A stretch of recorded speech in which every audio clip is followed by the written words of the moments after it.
Reigns Punk, troisième round. Et là enfin, c'est bon. Hein. Reigns, ça commence à être compliqué. Hein. De toute façon, c'était déjà une très belle perf.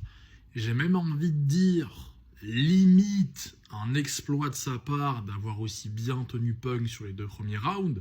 Car historiquement, on le rappelle, Reigns, ce n'est clairement pas sa force.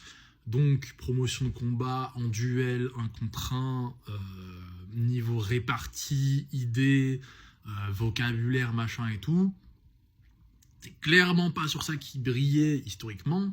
Mais par contre, dans le truc de dynamique de groupe, famille, donc la bloodline, c'était très propre. Et on a pu avoir droit à un petit segment, il me semble, ou deux en backstage. Un en backstage et un genre dans le vestiaire, on va dire, de la bloodline, où il y avait l'interaction avec Reigns, Jay, Jimmy. Et là, bloodline, et c'est propre, c'est très propre. Et c'est dans ça qu'il était fort, car c'est son perso pur et dur, en fait. Tribal Chief, donc chef de tribu, avec du coup, sa tribu, sa famille, et c'était clean. Par contre, en duel, Reigns, historiquement, ça vole pas si haut que ça, et c'est déjà très très bien ce qu'il a pu sur les deux premiers rounds, mais là, milieu, fin de promo, tu vois qu'il était à court. En fait, quand Reigns, il commence à dire à son opposant, on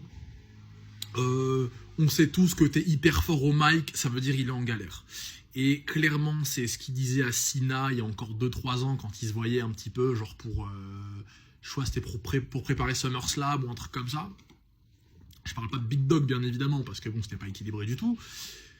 Ça l'était un poil plus en 2021, 22, tout ça, mais aujourd'hui, Reigns, il est clairement à son prime en tant que mic worker, hein, avec la confiance en soi, le bagage, l'historique, machin et tout. Tout est là pour en fait le soutenir, et c'est sur ça qu'il se reposait beaucoup historiquement au niveau de ses promos. Sauf que là, du coup, il a un peu épuisé toutes ses grosses cartouches sur les deux premiers rounds, et là, le troisième, on voyait qu'il était en galère. Par contre, Punk, il s'en bat les couilles. Punk, il y aura toujours un truc à sortir. Il a sorti des petites punches au début qui étaient sympathiques, notamment celle où il parle un peu de Samoa Joe, je crois, hein, où il dit qu'en gros, il a tellement de respect pour son pote Samoa Joe qu'il préfère ne pas citer le nom Joe pour du coup parler de Reigns et pas manquer de respect à Samoa Joe, un truc comme ça, parce que Reigns s'appelle Joe. Donc, Phil, il est juste, tu lui donnes des cacahuètes et il te fait des dingueries avec. Et ça, c'est un truc que Reigns n'a jamais été capable de faire en termes de répartie, d'idées, etc., quoi.